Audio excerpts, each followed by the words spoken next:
What's up, everybody? Welcome to Kinda Funny Games Daily for Wednesday. What? I put Wednesday on here. My week's all screwed up. My internal clock fucked 6 ways from Sunday. It's your Wednesday. Going to LA, doing whatever. It's Friday, actually. Don't worry about that. Yesterday, so confused when talking to the games people before Gamescast, where I was like, wait, this comes out and we record. And I'm one of your hosts, Greg Miller, alongside Forbes, 30 under 30, a.k.a. the second best baby blues in San Francisco, a.k.a. the verified one at Tim Geddes. Let Tim host. Speaking of Forbes 30 under 30, sure. Nominations are now open for 2020. Trying to get buried in there? Wait. Trying to get buried in there? Yeah, it's the 2020 list. Yeah. And I'm considering burying. But I do want to find someone that I push. Because with great power comes great responsibility. Sure, you got to find the Miles Morales to your Spider-Man. Exactly, now. and it is the thing. Like when you do the nomination form, one of the things they ask you is, "Are you an alumni of the list?" Which you got to imagine helps pushes people. Somebody, right? Yeah. So I want to push somebody. I just don't know who yet. Who do we know that's young? I don't know. Jonathan Dornbush is on my list. No, don't do I like that. him a lot. No. You know, but more than me. If you guys have suggestions, let me know. At Tim Geddes. Serious stuff, because I do actually want to push this and help someone. Because I appreciated the people that helped me. How old's Khalif? I don't know. He'd be a good one. Don't know. Yeah. Gio Corsi. Yeah, no. Shuhei Yoshida.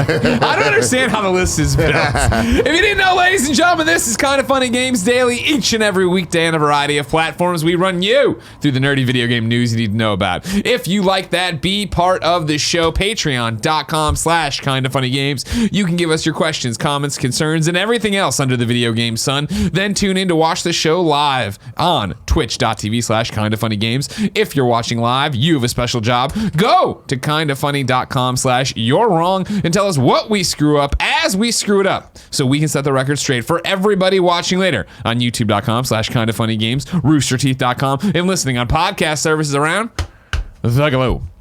Housekeeping for you.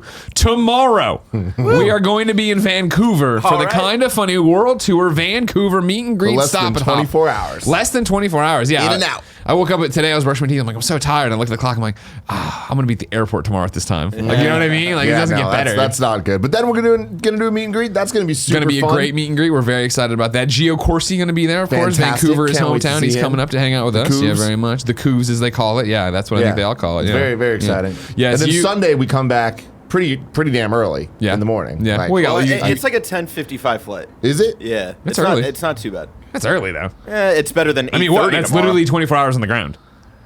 We haven't done that for a meet and greet yet. We've usually gone to spend a couple days there. Then I come back and I have one of Gia's friends' engagement parties I have to go to, which you know what that means. Drinking? An inevitable fucking wedding. Oh, okay, sure, yeah, yes. Engagement parties usually beget a wedding. Yes, Dude. That's how it usually goes. It's always not always before the time. Not always. Sometimes it's sad about that. You know what I mean? Oh my God. We can only hope. Jesus Christ! I don't like them You're that much. engaged. I don't like them that much. Oh my Lord Almighty! Like you act like you have to go there and do something.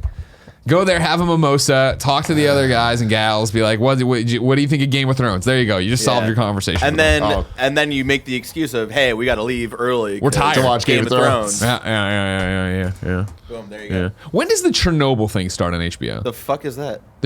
At the end, it's usually you suffer through an episode of Game of Thrones, and then they give you also coming up, and then it's Chernobyl. You're like, that's interesting. It's coming up sometime in May. Okay. Do your fucking job, Barrett, and Google when the goddamn Chernobyl HBO show's happening. You have all the world at your fingertips. I gotta be over here doing a game show, and it's a huge one. I don't know why we're spending so much time here. Thank you to our Patreon producers today, Tom Bach, Blackjack, and Mohammed. Today we're brought to you by Sherry's What? He's typing in Google. What is the goddamn Show it to people. Don't click on anything. Show them what you typed. When is the goddamn, first off, damn DAM, Chernobyl? How young are you? It was a nuclear disaster. They taught you about it in school. What? CH, god damn it, who are you? I don't blame you, Barrett. Barrett Courtney, 30 under 30. Let's go. God, no, you just lost it. Now I am stumping for Dornbush. You know what I mean? I was like, I can't have a podcast beyond host. I just pulled Dornbush out of my ass because I don't know many people that young. We'll talk about this later. Belinda Garcia, right? Oh, fuck. That's a good one. So all the young up-and-comers we've had through. Yeah. Odell Harmon Jr., you know what I mean? Tossing out there's there. some good ones. And then Sean Layden. Cool, Greg. Cool, Greg. There Cool, you Greg. go. Yeah, let's go. Today we're brought to you by Sherry's Berries and Pro Flowers, but I'll tell you about that later. For now, let's get serious and begin the show with what is and forever will be a jam-packed Roper Report. It's a good show, or it should be at least. It looks great. Time for some news. 5 items on the Roper Report. A baker's dozen. Strap in, we got some meaty ones here to talk through and read about. Number 1, could the Epic Store lead to lower prices? This is Kyle Orland over at Ars Technica talking to Tim Sweeney from Epic. The Epic Game Store's much beluied. Behooed? How do you say Beluied? Beluied, right? It's a weird one. I've seen it written out, but I've never said it. Bollyhood. Bollyhood. Much Bullhooeyed 88% revenue share has been great news for developers who are no longer forced to accept Steam's de facto 70% standard. But this new behind-the-scenes monetary split hasn't resulted in savings for gamers who thus far have seen the same price tags for games on Epic Storefront as on Steam when titles are available on both. Speaking to Ars Technica, though, Epic co-founder and CEO Tim Sweeney says that players should look forward to paying less on the Epic Game Store in the future. While Epic leaves pricing decisions completely in the developers' hands, Sweeney said, quote, after you go through several cycles of game developers making decisions, you're going to see lower prices as developers pass on the savings to customers, realizing they can sell more copies if they have a better price. Quote, this sort of economic competition is really healthy for the whole industry and will lead the industry to a better place for all developers and for gamers as well, he continued. It's a supply side thing. This revenue sharing, it's some sort of business arrangement between developers and a store that a gamer generally doesn't see. But as developers reinvest more than 18% of additional revenue into building better games, that's key to the long-term health of the game industry that we all have to look out for, end quote. In launching the Epic Game Store, Sweeney said the company talked with each participating developer to set a benchmark for the kinds of sales they might expect if they launched on Steam. Quote, we felt we would be lucky if games were selling at about 40 to 50% the rate of Steam, just because of the small size of the Epic user base, he told ours. But in most cases, we are on track to match or exceed Steam revenue. It's all proceeding faster than expected, end quote. Sweeney wouldn't share too many specifics, but did throw out a few numbers to highlight the faster than expected growth. 85 million total players with Epic Game Store installed and 4.5 million downloads for a free game like Subnautica, including 1 million downloads for newcomers to the store. As far as specific games go, Sweeney said that Deep Silver's Metro Exodus is selling 2.5 times better than in the first weeks as an Epic Game Store exclusive than its predecessor Metro Last Light did on Steam. For context, Sweeney added a similar comparison for the console versions only showed 1.5 times as many sales for the latest game in the series. The most surprising number Sweeney shared, though, is that fully half of all Fortnite players on PC had never used Steam before. That represents a new audience ripe to discover new games that Valve was not reaching, he said. Two things to talk about, right? A lot of interesting stuff there. Of course. I want to start at the end and work our way back. Sure, you want to go? I do. I like That's what I want to do. So yeah, this Fortnite number, right? It's interesting. It's cool. I mean, that makes a lot of sense, right? Yeah. We've been talking a lot, I'd say, in the last decade since the introduction of the Wii mobile games, things of that nature, where there was an influx of potential gamers. Yeah. Maybe have never had a controller in their hand or had any interaction or understanding that they do enjoy video games. And that is the first step towards playing, quote unquote, real games, right? Yeah. And all it takes is to be introduced to the right one to become somebody that listens to this show. Sure. You know what I mean? Sure. At least go down the path to do that. And I think Fortnite represents a new step, like the modern version of that is an even closer step to being able to play other games or wanting to play other games. Right. Because it is a bit more of a traditional experience. Well, it's a traditional experience and it's just on every platform, traditional or non-traditional. Yes, so that's the greatest point, what you're talking about, right? Well, yeah, if you are, let's say, a kid, right? You're in junior high, grade school, playing Fortnite on your iPad, on your phone. You go and you watch Ninja. You go and watch Sencho West. You go and watch any of these Fortnite streamers and see them playing with a controller or on a PC. Yeah. Suddenly you are like, oh, is that a better way to play? You look into it more, you hear about your friends, and then it becomes, it is a better way to play. And that's where this gets interesting. Because now, suddenly, right, what would have the natural progression of that before would have been, playing with a controller or a mouse and keyboard is a better way to do it. Consoles are cheaper, but they're still really expensive, right? In talking about a good console or something of that effect, right? I put that in the wrong place. Consoles in general are cheaper than a PC, right? But got it, okay. if you have a PC at home, you have something at home that can probably run it, right? Fortnite's not that intensive. You can get it running on an iPad, on whatever. You suddenly get in, and guess what? The storefront for Epic is free. You're able to jump in. You have Fortnite there on a desktop or the school computer or whatever, and suddenly, yeah, you're using it in a different way and finding it to be a different game in a way, a step up from what the touchscreen controls are. No knocks to touchscreens, but Yeah.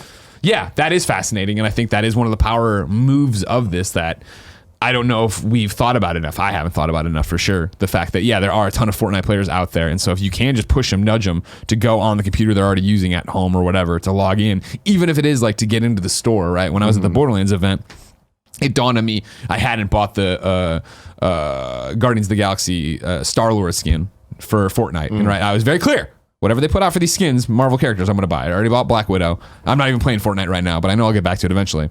So I busted out my phone, right? Installed the giant update that I was like so far behind so on, big, yeah. and then just bought it off the Apple store or the store through my phone. Not in any way planning to play on my phone with it, but I just wanted that before it went away. I think PC is another example of that, right? Where even if you are a mobile player, even if you are a console player, you get this, you download it. It's an easy way to get into the thing. It's an easy way to get your fix if you're on the go and you want to play something Fortnite related. And yeah, like you're talking about, it's an easier way to bridge that gap. My mom plays PlayStation VR. She thinks it's awesome. She asked me how much it is. I explain that's not going to go over well, right? Yeah. But hey, there's this free thing called the Epic Game Store. You can get in there. You can play the free game that way. And suddenly, yeah, you're now surrounded and inundated with it, right? And back to Sweeney's point in the article that he talks about up here, right, in terms of getting people in there for, 4.5 million downloads for a free game like Subnautica. The article, and the interview continues with him, goes on to talk about how they found success, obviously, with free games. And it's what you're talking about. Of if you're already on the storefront and you're already there, why not get a game in front of somebody that they'll hopefully click on and download and play? And at the end of the day, more people playing games means more money in games. It's all good news for people that enjoy games, right? Now, going back to the beginning of this stuff, I feel like there's a lot of tomfoolery. Tomfoolery, you say? Yeah, and first off, Bear, can you bring up that Google search real quick? For Chernobyl. This? And can you play it? Here, play this for me. How do we say ballyhoo? Ballyhoo. Ballyhoo. Ballyhoo. Praise or publicized extravagantly. Ballyhoo. That's what I said earlier. But yeah, what I Epic Game Store is much ballyhooed. That's what I was like jokingly saying, but I think it's it. Okay. Dumbass words. What did I say? Ballyhooed? Yeah. No, that's that what I doesn't said. mean- That's what I said. I was like, I thought I said ballyhoo, but I don't know. No, you're right. No, but it's talking about like trying to get game prices down. I'll believe it when I see it. 100%. This sounds like such nonsense, such total made up, just trying to make it sound good for everybody. They're trying to twist this so it sounds good for the consumers buying the games, but also for the people making the games. Who guess what? Making those games cheaper is never going to benefit them. No, I mean, for me, here's a perfect world scenario where if everybody wanted just to hit the same revenue they're generating now, this is what you do. Now, granted, he makes the argument that if you lower your game price, right, then more people would buy your game. Possible. I think you're going to see, as usual, indies experiment with this more. That's the thing. There are cases where that is true. That is not a rule it's the opposite of that. It is like there are exceptions to the rule being no. $60. There's $60 games for a reason, right? That speaks. When you say you're paying $60, you know what you're getting. Exactly. You feel like, is the reason Dreams early beta, whatever they're calling it, early creators package launches without being full price, right? Like, no, you're getting it early. And I feel like especially with the free-to-play nature of things now, and where there is such success with games that are free, even $1 puts those games in a different category. That is something that there is a step you have to take financially, even if it's not much. There's still that step, but then it's also not big enough of a jump for it to feel substantial, so it does feel a little bit more disposable. Ironically, more disposable than a free game. Sure. If that makes sense, because that for the free game, you don't feel like you're losing anything. So if you do have a good experience with it, you're going to invest more time and you're going to see it as a quality product, and you can understand wanting to invest in the costumes and whatever microtransactions that they do have. 100%. That's how it works for me with Fortnite, right? Where I've played so many hours of it that when something comes around, even though I'm not playing that game anymore, I'm going to get back to it eventually. You want to reward them for doing it correctly, right? Right. But cheaper titles, I feel like, have a much... We're not there yet. This is what we've talked about this for years. As long as I can remember at IGN, when we talked about a digital future, if it would happen, then now being inevitable, blah, blah, blah, that people will explore the scale of pricing. And that is not what I think is happening right now or will happen soon on Epic Game Store. I could be wrong, and I'd love to be wrong, but I do feel right now when we talk about Epic Game Store, right? Why are people going there? They are going there for the money. Epic is giving dump trucks of money out and giant checks out to get exclusives onto their platform and stuff. And, capitalism, whatever. That's competition, how they're doing it. And I don't have a problem with it, but I'm aware many of the audience members do. This is the same thing there where, we're getting money to come be an exclusive thing, and we're getting a better rev share on the thing. And why would somebody look at that and be like, unless they're totally being altruistic, which I'm not saying those developers don't exist and those publishers don't exist, but I do think they're going to sit there and go, well, no, we want to sell at $60. We don't, for the most part, if these games are cross-platform, right? We don't want to, if we're Metro, we don't want to piss off PlayStation and Xbox and undercut the price down to $47 and get the same amount of, blah, blah, blah, blah. No, we're not there yet. Yeah. And I don't think that's going to happen for a while. Maybe it will one day. I do think it's interesting because, we have been talking about this for so many years at this point, but I feel like it is no longer just the $60 price point that makes sense to people. Yeah. I feel like people have wrapped their head around a $40 price point as well. Sure. For titles that they're not budget, but things like Ratchet and Clank, right? Things like the Crash Bandicoot. Well, that was one of the reasons I think Ratchet and Clank was so successful. And Crash Bandicoot. We got those games. We're like, it's only $4. Holy fuck, this game's great. Exactly. Oh, but I feel like the $40 price point does make sense to people. And then when you go lower, obviously the free-to-play price point makes sense at this point. And I would say that on the indie side, there is a acceptance of the $10 to $20 level for games like Celeste. People understand that, and they understand that $14.99 is that sweet spot. Exactly. Somewhere in there, it's cool. Those games do exist, and there is a value associated. $47 for a new AAA game, I feel like that sounds like a sale as opposed to a MSRP. Yeah. Right? Yeah. And I feel like until users can wrap their head around that being a constant, that people can, not just people, developers are all kind of agreeing on as this is the point that these games sell at. Yeah. It's not going to happen. And when you add on the fact that it would only be this on the Epic Store, not on Steam, not in other places, it's I don't buy it. Well, Steam, you figure, I think for the most part, we're arguing about exclusives, right, to come in the Epic Store, so you can knock them out of the equation. But I do think if you are everywhere else, but even if you're not everywhere else, it's still up to the developer, and the developer is looking at the landscape, and they are saying, we have a $60 game. It would have to be somebody, it would have to be big. It would have to be somebody like Gearbox. Being like, hey, we believe in Borderlands 3 and we don't need more money, so we're gonna come down and but then that line's so exactly, and that's the whole thing. To be clear, it wouldn't even be Gearbox, it would be 2K, and it would, you know what I mean? But and then again, Sony and Microsoft are being like, what the fuck? Why, blah blah blah, and there's this pushback and push and pull of it. Yeah, and that's not how companies are run. That's not where we're at right now. Yeah, maybe one day, and it's it's an interesting thing. I saw somebody doing on the comments of this article doing napkin math of I think it was $47 you could come down to, right? If you versus a 60 and a normal 30 split to this in the new 88 or 12 split or whatever. I hope that Epic Store starts to speed up the process of solving all the problems that everybody has 100%. with it. And I want to believe in them doing that and that it's going to happen sooner than later. But I do feel like we're crossing that point, that threshold of okay, stop talking about anything until you fix the issues at hand. Sure. Yeah, your friends list, your leaderboards, your online play, all the stuff that's missing. Security stuff, all that stuff. Exactly right. Yeah, exactly. Yeah, it'll be interesting to see how it nets out, because I feel like for the majority of people, that's the argument they make, right? Is that they're just not getting the features that they get out of this. Obviously, they want to have everything in one thing out of convenience, but it's also the fact that Epic Games, in terms of features, doesn't compete with Steam, and that's a big problem for them.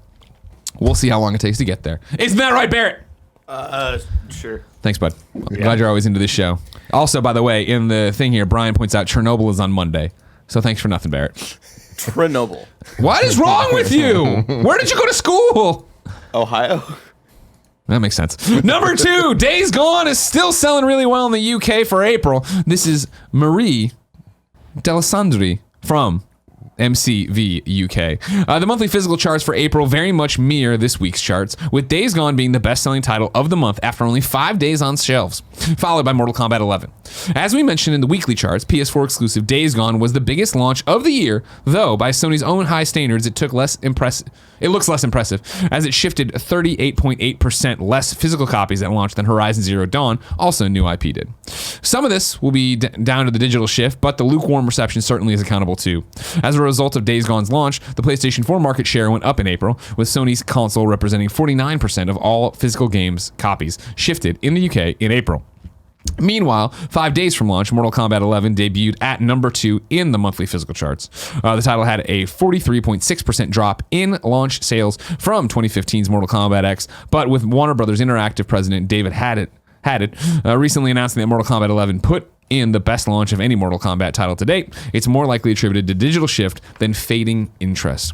I put this in for a couple reasons. Yeah. Number one, of course, good job, Days Gone, being able to break out and do that. And Mortal Kombat, interesting. Obviously, there's a difference in how much time they've been on shelves and such. Yeah. But I had skipped last week the initial weekly report that put Days Gone on the front, because I felt, and I talked about it online to a couple kids, and I think on the subreddit maybe, talked about it feels like recently when we've been doing UK charts for weekly stuff, it's just too little of a glimpse. Where when we talked about Anthem and then we talked about Division, those numbers were, hey, it's selling way less, but digital is a bigger deal now, right? Yeah. And so I don't know how much to not believe in them, but how much they actually give us an accurate picture. I thought it was more newsworthy outside of the glimpse of what it looked like in a weekly chart of what it looked like in the month of April with 5 days. And comparing it to the other first-party titles from Sony. Exactly. It is interesting to see that Days Gone is selling as well as it is, given all of the kind of meh reception it's been getting. But it's also a testament to the power of exclusives and and marketing. And marketing and all that as well. But I really do feel like the majority of this would be like, oh, it's the next big Sony thing. I gotta get it. I gotta try it, right? Yeah. And it's all, and I mean, that's in that, I think Days Gone's been an interesting case of what's the difference between reviewing a video game and playing a video game and talking about what you like or hate about it, right? Whereas I think me coming into Days Gone and having to review it, I'm like, yeah, it's a mediocre game, whatever, right? And then seeing people like Michael Jones play Days Gone and being like, hey, I know the reviews are lukewarm, but I'm having a really good time with it. I think both of those statements are true, right? Yeah. It's not like one is, you can play that game. You know, Shinobi on Twitter put up that great video clip out, and I know when reviews dropped, he was very much like, hey, I'm still gonna play this. I've had a lot of fun with games that are 6s, right? But he put up that great clip, right, of him. Did you see this? No. Him sneaking up on a bunch of freakers or whatever. There's like 3 or 4 there, and he's sneaking through the bushes. And it's like a minute long clip, sneaking through the bushes, and then all of a sudden, bam! It spawns a horde around him. Like he was, I guess, coming up on a horde, but it didn't load. So he's like walking in, and then he just gets launched into this horde and killed and That's stuff. awesome. Like you can have fun in a game like that, like Yeah. and admit that it's not absolutely. perfect, right? Yeah. And that's what's been interesting. Where I think I've seen a lot of push and pull. And granted, because I'm in the eye of the storm, saying I didn't really like the game or whatever, or don't think it's a great game, I should say, or a good game even at that.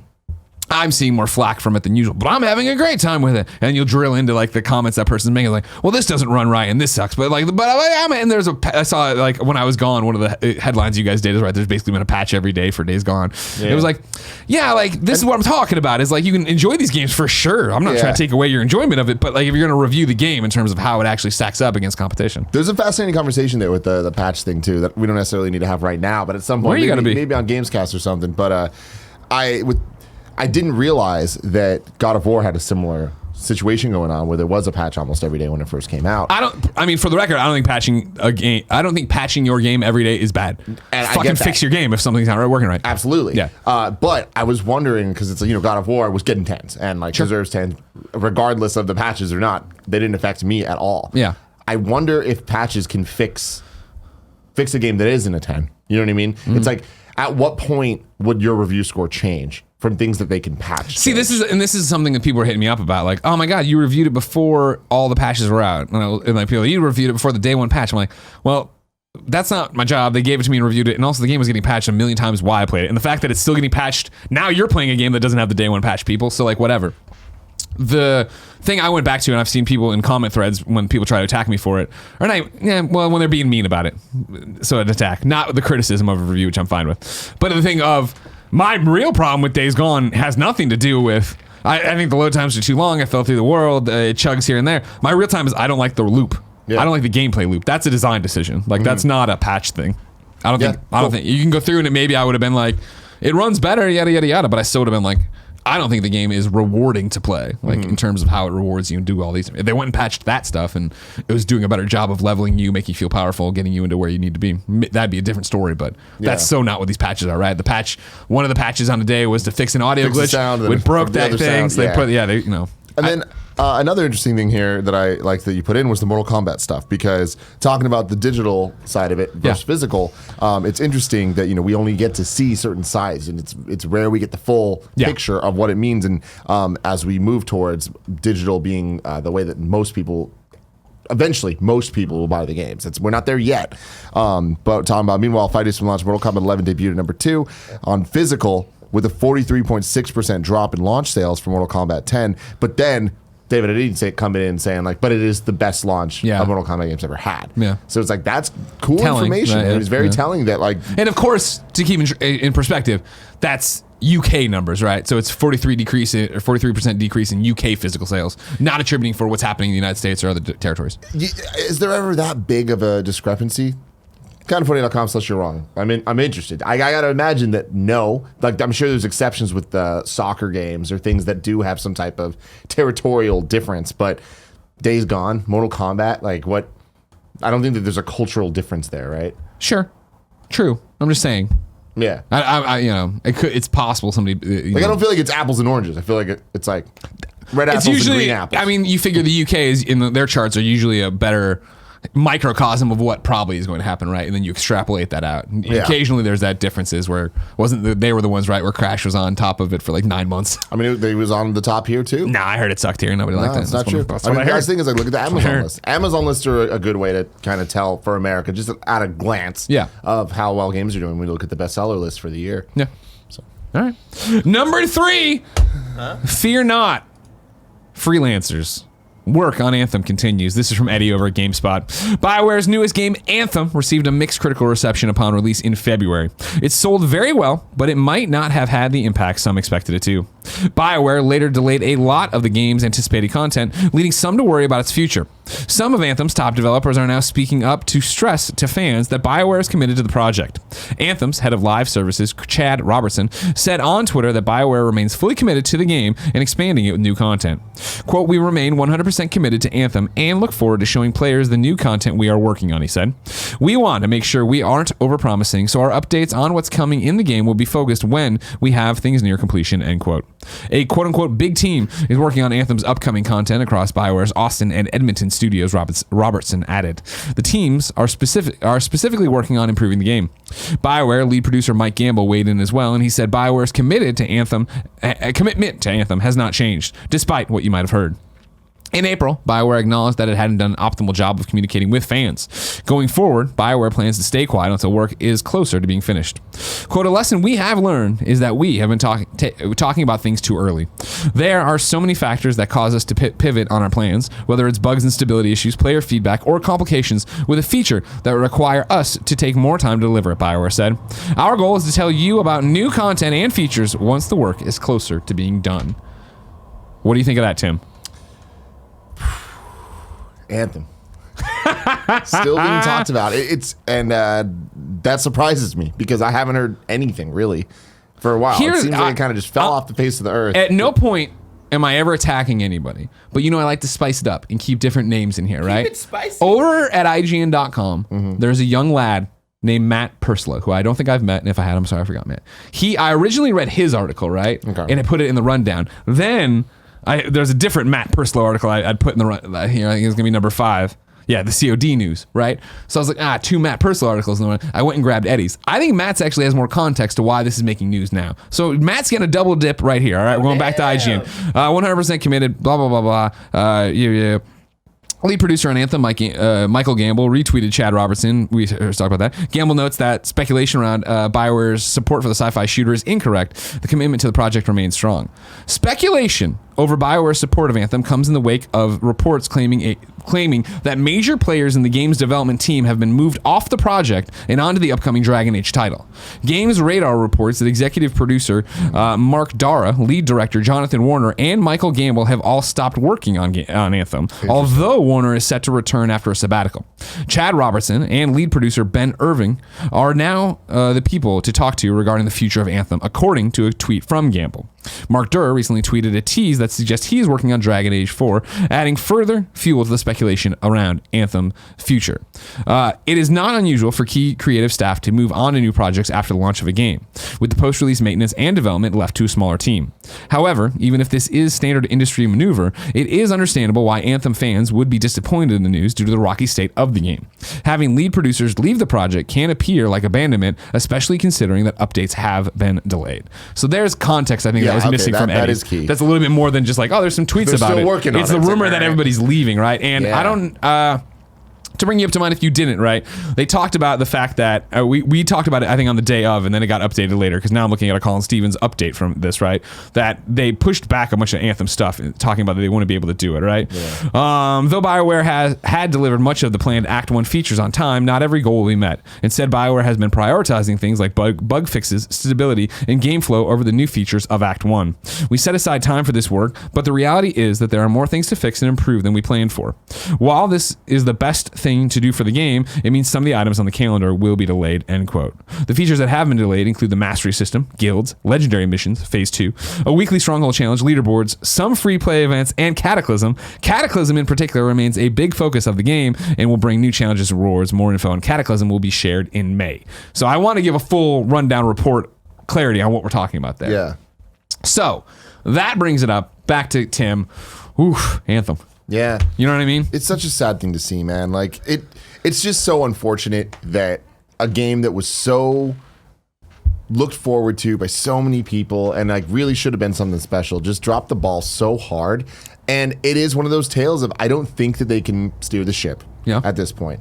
And so what would you do? There? Yeah, would you abandon? I don't know. Is it like just move them on to Dragon Age? And also that's not how that works. It's not like those 3 guys moving. Yeah. Now the team's lost. They don't know what they're doing. That's not how that works. Do we make a dinosaur game? No, no, you don't. So I do feel like there's kind of hyperbole when it comes to some of the potential drama, and also they're addressing it here of like that's not the case, whatever. Them still working on the game. That's great for the fans of Anthem. It's great for people that have invested time and money in this game. But at what point is it just like, all right, lost cause? It's a lost cause, you know? I mean, you can't, I don't think you can let Anthem be a lost cause for a long time. But that's the thing is you can't. Yeah. But then it's like, then what point is there an Anthem 2? Is there an Anthem 2? You know? I mean, there would have to be such a redemption arc. Yeah. That I don't know if they have them in it. And now here's the thing about Anthem. As somebody who enjoys Anthem and enjoyed Anthem at the launch, right, and the gameplay or whatever, obviously I understand the problems. I don't play it right now because I'm playing Division. You're on the opposite side of the Days Gone conversation. Right, yeah. Well, I mean, but like, am I? Because I am, but I would never be the guy who's like arguing against the reviews. But I guess Michael Jones didn't argue against the reviews either. Yeah. I'm with you. Okay, sorry. Yeah, you're right. Yeah, I am. There's fun to be had there. You had fun with a bad game. Right, exactly. But I'm not the looter shooter dude, so blah, blah, blah. All that out the window, right? I still follow all the subreddits, the subreddit for Anthem, and they are so fucking angry. And understandably, because it's their game, and then now you figure, when Anthem launched and it was all fucked up, and we were like, man, this is going to be interesting to watch, what did we all double back to? No Man's Sky. No Man's Sky did it. No Man's Sky took it on the chin and did all those things, and then they went quiet and blah, blah, blah. No Man's Sky and this are completely different, right? Because Anthem, of course, is a games as a service. People are logging on every day looking for store updates, or every couple days for store updates, weekly challenges, blah, blah, blah. There's live streams from them that are...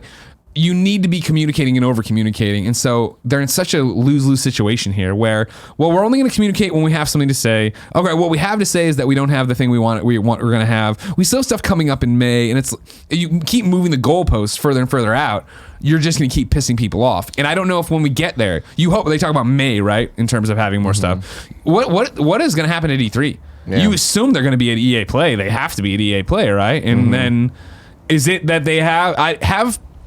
If they're this far behind on the roadmap in Act 1 of not being able to get there, and for the record, just to give credit where credit's due, this is the update to the article we did talk about back in the day, Anthem Update 1.1.0, which it did add, hey, you don't have to go back to the Forge anymore, you don't have to go to home base, you can go mission to mission to mission, which are like quality of life in quotes, but really gameplay flow stuff that should have been fixed at launch, but they fixed it, so that's great. They are making the improvements people want, just at a slower clip. So are you going to tell me you're going to come to E3/EA Play, right? Because they don't really call it E3, but it's E3. Yeah. You're going to come to E3 and deliver and show something and be able to be like, this is all, look at Cataclysms and look at all this cool, and have people be like, all right, why are you showing us future shit when you can't get your shit together on what the shit is right now? Yeah. That's really, really key and really important. And I kind of disagree. I mean, I know you said it's not the same, but I even disagree with the No Man's Sky thing, because it's like, okay, sure, No Man's Sky fixed it over years, but I feel like it is an example of it being too late because No Man's Sky was a PlayStation exclusive title that should have been a huge hit, and it wasn't because of its issues. So then them fixing the stuff, I really do feel like it was such a, it went from a top tier title to like, oh yeah, it's a game that exists. And it also was ported to other systems. So I feel like that was kind of treated as like a second chance. Yeah. But then all of a sudden, what used to be a premier AAA looking title kind of feels more AA now. Right? Because of the issues that it had. And I feel like Anthem doesn't have that luxury in any existence. Fair. Totally fair. Totally fair. But yeah, I don't know. And this goes back to, it's funny when all of it was falling apart for Fallout 76, remember? That was the one where I was like, man, what the fuck are they going to do at E3? How do you come out and do your Bethesda conference and not address the elephant? And then Anthem's like, hold our beer, and came out and really fucked everything up. And now it's like, well, gee, and I don't even know if that's fair to say really fucked up. I think Anthem, from a gameplay core experience, was running better than Fallout was at launch. But all that besides, different, though. There was way different expectations on this. This was a BioWare game. This was an EA game. What are they going to do? What do you do? I don't know. I don't know. And I mean, that goes back to you bringing up Fallout's very important because, how we were so dire and like thinking about everything, being like, oh man, this is bad with Fallout 76, to the point that we're like, are they even going to show up? Are they going to do a conference at E3? Right. Yeah, can they? And I feel like in a lot of ways, time heals all wounds. If not that, then at least time makes you forget. Yeah. Bethesda's going to have its conference, and what are they going to do about Fallout 76? What are they going to say? I think for Fallout 76, honestly, I mean, I've seen the same thing there where people are still playing Fallout 76. I see people in our ecosystem tweet that, oh man, Fallout 76 got an update and I played it. It's good. Like, I don't think people are saying it's a fucking 9 out of 10, but I think they're going to be able to come out and be like, we had a rocky launch and show bugs and make fun of it, but we've added the wild Appalachia content. People spelled that out. Appalachia? I think so. Somebody wrote in like, you offend us when you say it wrong. It's Appalachia. And I'm like, I don't know. I'm just trying to help out, man. Just trying to fucking talk about it. Fallout. We added the Wild A DLC. Like, they should be able to come out, you hope, knock on wood, and be like, hey, here's all the cool shit and stability improvements we've made. Blah, blah, blah. Or maybe they should treat it like Elder Scrolls Online, where it is like, cool, it's going, and granted, it's popular, Elder Scrolls Online, but it's going and it has a fan base, and here's what we're doing for that fan base, but let's move on. Yeah. Let's talk about Wolfenstein 2. Let's talk times. But yeah, it's like, you know what I mean? On the other side, EA can't just not have Anthem. No, they can't. Yeah. But does BioWare have anything up their sleeve? You would have thought that if Anthem could have been in a, hey, this game's great, it's good, it's well, you should give Anthem another look. If those articles were happening nowish, great. They're talking here at the end of the thing, or the end of the other article, saying Cataclysms are coming in May, right? Or end of May. Like, that's too late. It is. You can't, I mean, you can come off the thing and be like, the Cataclysm's live, and that's a big deal for us, but like, are the articles going to have spun around and people know what's going on? No, it has not. Number 4, Tim. Or well, you got me. How am I saying Appalachia? Appalachia? Appalachia? People from there say Appalachia. Appalachia. Yeah. Okay. So if you're not from there, a lot of people who aren't from there say Appalachia. So I just feel like the people who are from there are. It's West Virginia? That's where it is, right? Yeah. Hold on. Country roads. I think they're a bunch of weirdos. Whoa! Just say the fucking word right, Yeah. Appalachia. God damn it. Who do we know from West Virginia? Who the fuck could this be? Cisco. Please leave your Ah! message for All right, well, don't worry about it. It was going to be a special guest. Damn it. It won't be now. It's nobody. Cisco. We'll never You know. think Cisco knows West Virginia really well? I don't know. He's been there, I'm sure. Yeah. Nah, I'm not going to call Cisco. Number 4! Riot Games is dropping mandatory arbitration. This is from James Batchelor at gamesindustry.biz. Riot Games has promised to give employees the ability to opt out of mandatory arbitration, although not until current legal battles have been resolved. Last week, it emerged that the studio behind League of Legends has been trying to move lawsuits over gender discrimination into private arbitration on the basis that the women in question signed clauses allowing this when they were hired. I'm one of them dumb kids. Don't know what arbitration means. So I was like, I'm going to Google it. I Google it. Yeah. And the definition is the use of an arbitrator to settle a dispute. Cool. Fuck you. So it would basically be, they've basically signed away the right to go to court. Okay. You can't go to court. We have to go to private arbitration where we'll talk to a third party, an unbiased third party, who will then decide what happens, who gets what. Got it. Okay. Frustration over this, and thank you for asking the question because I'm sure there's plenty of people out there who also don't know. Frustration over this among Riot staff escalated over the following days to the point where there was talk of a mass walkout. Now the company has announced changes to its internal policies following extensive discussions across the company, promising to eventually drop the mandatory arbitration clause. Quote, as soon as current litigation is resolved, we will give all new riders the choice to opt out of mandatory arbitration for individual sexual harassment and sexual assault claims, the firm wrote. At that time, we also commit to have a firm answer around expanding the scope of extending this opt-out to all riders, end quote. The company acknowledged that this news will, quote, will not satisfy all riders, end quote, and understands that the staff protests, if staff protests against this next week. Riot added, quote, we are facing a complicated situation which I gotta drink water. I love the coffee, but then it just makes me not be able to read. I get it, man. It's hard. Got Riot that added, cough we are mouth. facing a complicated situation with no perfect solution, so arriving at a decision has not been easy. We are working diligently to resolve all ongoing litigation so that we can quickly take steps toward a solution that more rioters feel good about. This is where we are right now, but this is an ongoing process and there's more to come. That's a shitty thing to put in your contracts. Oh, absolutely. Mandatory arbitration, fuck off. Let them sue you. And I understand you put it in there so they don't sue you, but then you look like a douche when you do something really douchey like this and fucking have this weird sexual harassment with sexual, like, come on. Yeah. Like, this is, how can the Riot story get worse? This. Okay. Go ahead. I need some clarification, because again, one of them dumb kids. Sure. This is good news, right?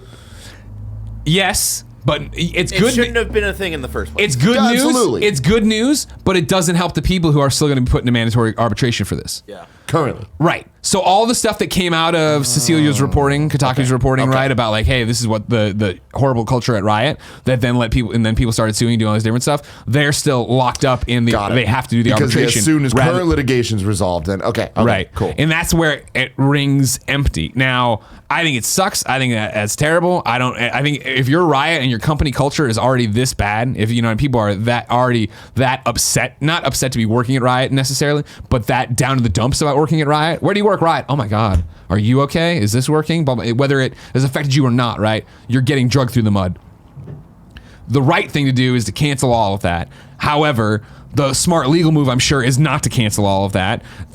I don't understand legal ease to begin with because I'm a moron. I don't even know if that is possible to go through. And I don't know how many lawsuits are out there right now for any of that shit or whatever.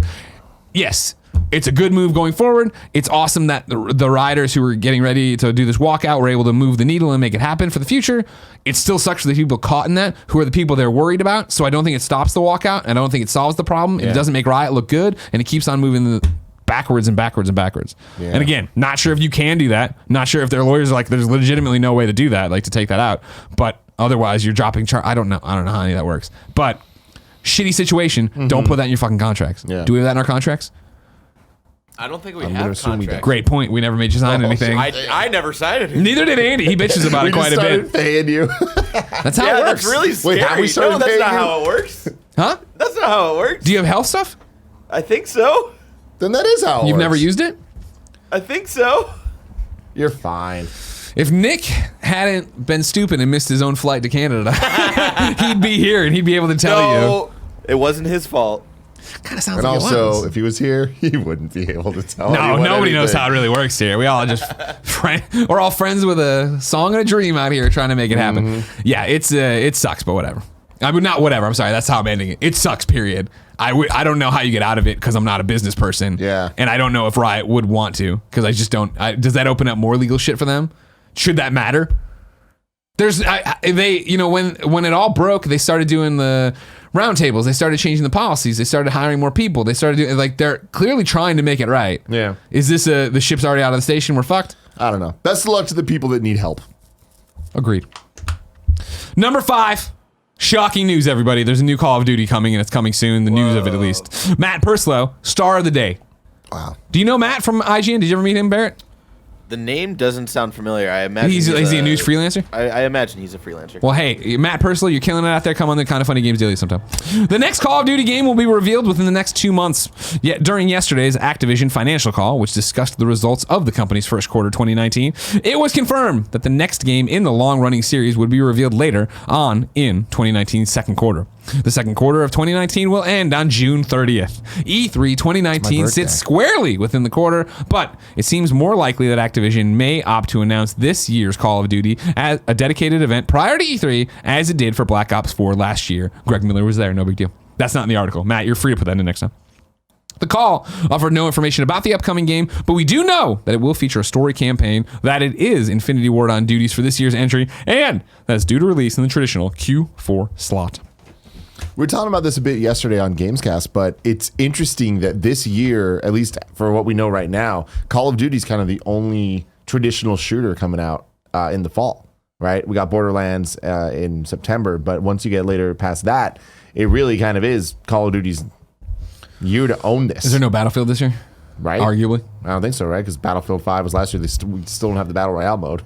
I thought they did finally. They got Did that they? in there. Yeah. Really? I think that might have come out. Let's see. That came out. Yeah, I remember talking about that. Battlefield. People have been playing the Battlefield Battle Royale thing. While you do that, I want to you're both Googling. I want to shout this out to nanobiologists who, of course, are smarter than me. You said arbitration means they can't get sued, but it is an alternative to litigation. It is faster in courts. It is cheaper to hire lawyers and requires less evidence. The main downside is rulings are more set in stone and lead to a take it or leave it ending. Thank you, nanobiologist. Again, all my stuff's based on The Practice with Dylan McDermott.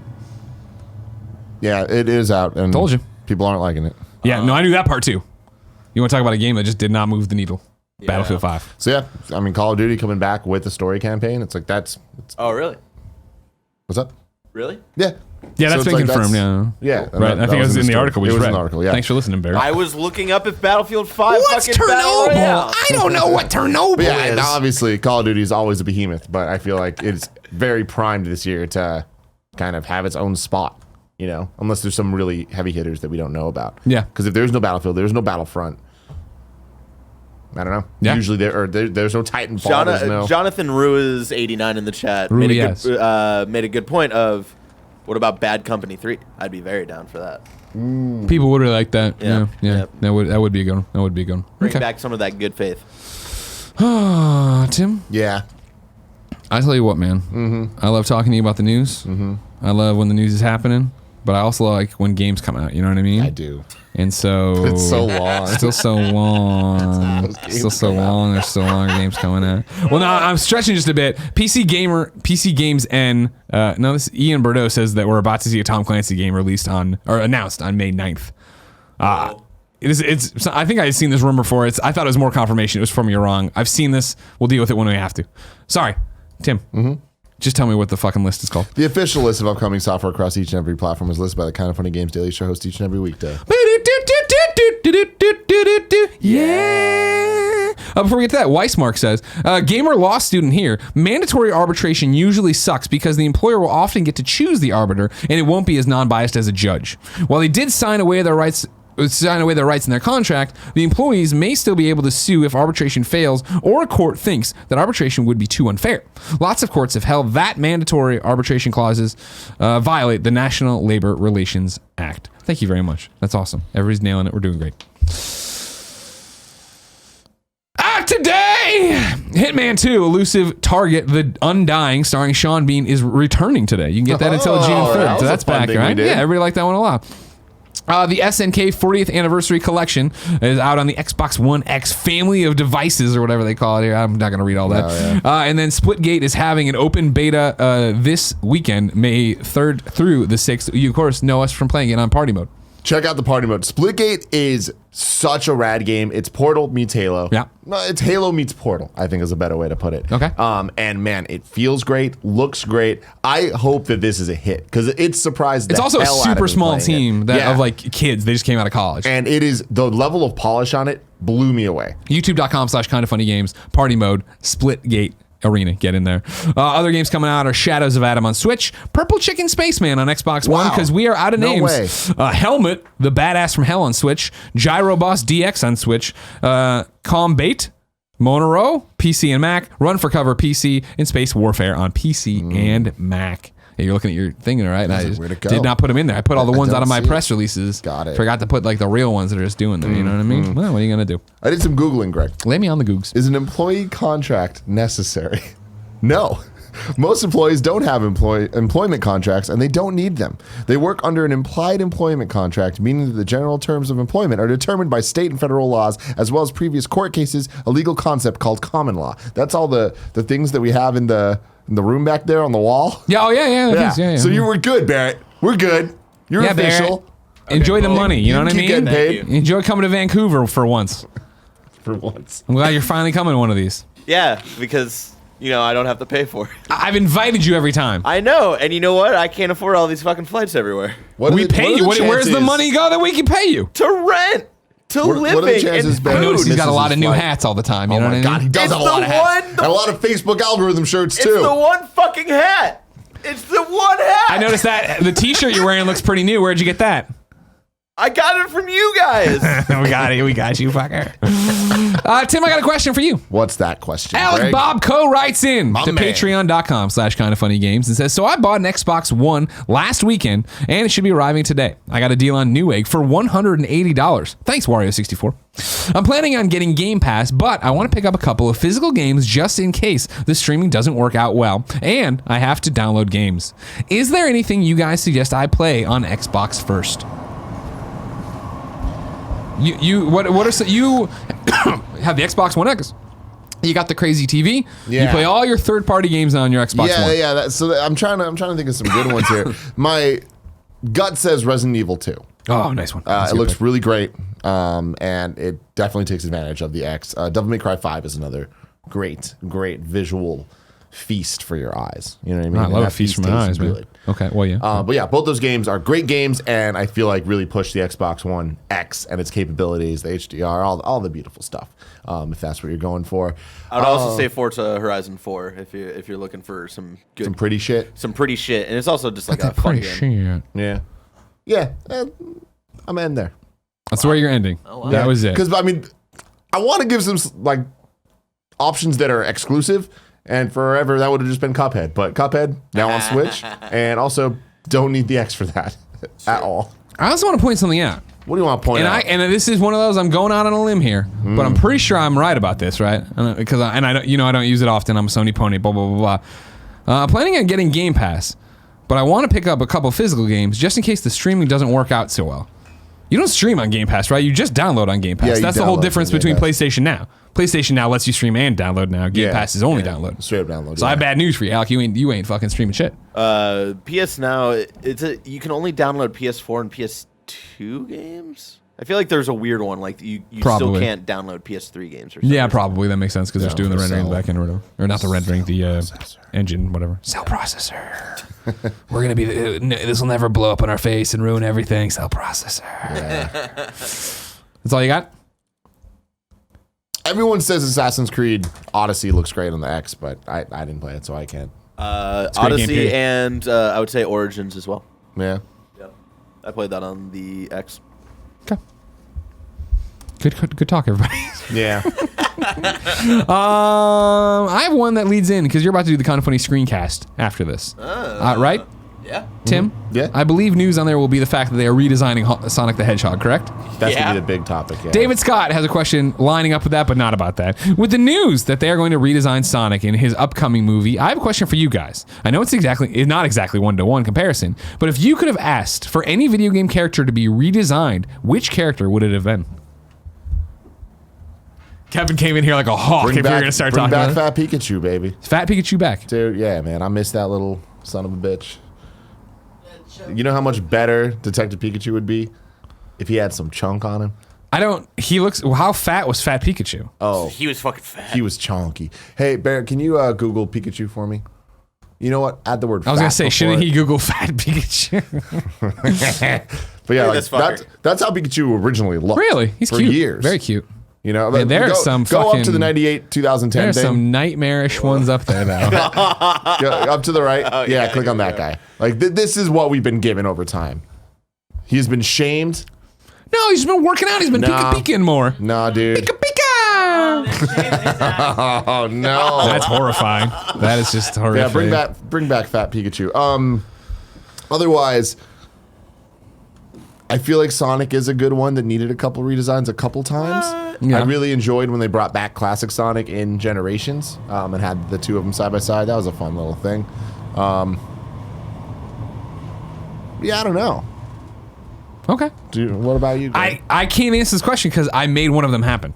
If you remember, at IGN, I had a fucking meltdown when the Game Informer cover for Infamous 2 dropped, and it had trendy hipster Cole on it. And we immediately went and did a game scoop, I believe, where I just was like, what the fuck? And I have a feeling if I went back and listened to it, it would all be cringe for me. Oh, yeah, of like, absolutely. What the fuck, blah, blah. But I also like to imagine I wasn't very like attacked. I was just like, why did they change him? He didn't need to change, blah, blah. This ruins what I loved about the first game in terms of that, blah, blah. And of course, enough people said that kind of stuff. And I hope we're horrible, but I'm sure we were all horrible. And then they changed. Yeah. And they brought it on regular Cole. I would say just because I'm, a nerd and replaying the Batman Arkham games, it's weird going back to Asylum and City and like how chunky everybody is. Oh, sure. Like if you want to talk about chunk, like everybody in those games are like big. Remember Buff Gordon? Buff Gordon was hot. Yeah. But it was it's kind of weird. Yeah. So I would go back and redesign those maybe. Catching up on You're Wrong. Date I miss here. Lord of Pwn points out Valhalla is out on PS4 and Switch today. Nanobiologist points out, Tim, you forgot Sunset Overdrive is a fun Xbox exclusive. Didn't play it. Yeah, but that's a good one right there. You know what I mean? So good. But is it enhanced for X? Who the hell knows? You know what I mean? What time? I got two questions here. No, I don't like that one. TommyBoy gets the final question of the week at patreon.com/kindoffunnygames and says, hey, Greg. I know you were excited about Oculus Quest. Beyond Beat Saber, what games are you excited to play on it? If you listen to the Kind of Funny Games cast available right now on patreon.com/kindoffunnygames, you can hear me talk about my impressions. I have a review unit of the Oculus Quest. I have not had as much time to play as I like. What I'm currently impressed with is just the device itself. I've been playing Beat Saber, obviously, but the ability to trace out my thing, see the world around me, peek my head around. These stories make no sense until you listen to the Gamescast. I'm impressed with the device. Game-wise, I'll just wait for awesome games for it and see what happens. I'm very excited. You should be too. It's time to squad up. This is where one of you writes into patreon.com/kindoffunny. Give me your games. Patreon.com/kindoffunnygames. Give me your name, username, platform choice. Why you need help with a video game? I already hear the best friends find you. Everybody has fun. Today, Kevin needs help in Xbox and life goals. He is Zoltan85, all one word on Xbox. I play a ton of Xbox, and I'm on all platforms. But today, I wanted to try to get a kind of funny best friend shout out as I am getting married today to my best friend, Ashley. All right. Keep doing what you guys are doing and keep up the good work. Kevin and Ashley, happy marriage. Everyone on Xbox Live, send an Xbox message to Zoltan, Zoltan 85, saying happy marriage to you and Ashley. Love it. We wish you all the success in the world. Here is an achievement point, because I heard you can trade them. Can you trade achievement You points? sure can't. No. That was a test, Barrett, and you passed. Congratulations. Because I don't play on it. You're Wrong has been cleaned up as we did the show, so everything's fantastic. Ladies and gentlemen, this has been Kinda Funny Games Daily. Every weekday, we run you through the nerdy video game news you need to know about. If you like that, be part of the show. Patreon.com/kindoffunnygames. Listen on podcast services around the globe. Watch on twitch.tv/kindoffunnygames. What are you looking at? Jesus Christ. YouTube.com/kindoffunnygames. Roosterteeth.com. Next week, your host lineup looks like this. Monday, me and Andrea. Tuesday, me and Tim. Wednesday, me and Witta. Thursday, me and Andrea. Friday, me and Nathan Brandt. All right. Brandt. Until next time. There's an N before that D. There's a T. There's so many consonants at the end of this thing. Until next time, it's been our pleasure to serve you.